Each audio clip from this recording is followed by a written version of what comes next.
is a great mobility drill through your shoulders, but you can do this with a broomstick, a mobility stick, but I love the idea of doing it with the Superband because you have to pull tension on there, so there's a little more activeness that has to happen through your chest and your shoulders when you do it. So I use a band that's pretty thin.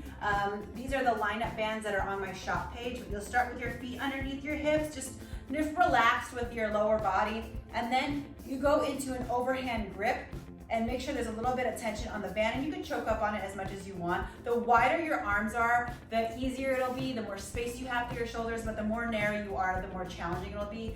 If you're a little more tight, I would go wider to start, but still make sure there's tension on your band. You'll bring your arms back and behind you and then in front of you. So you're just moving the band back and forth. So I love these, again, just to get some mobility through your shoulders, and try to focus on keeping your shoulders down and away from your ears as you go back and forth.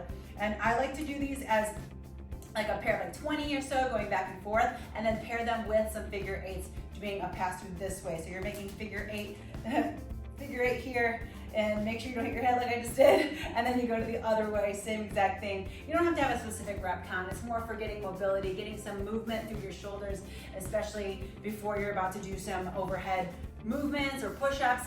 You definitely should do some activation after doing the mobility to build stability after getting some mobility in there. But I really love this move, and it's one that you should incorporate every day if you have it in you.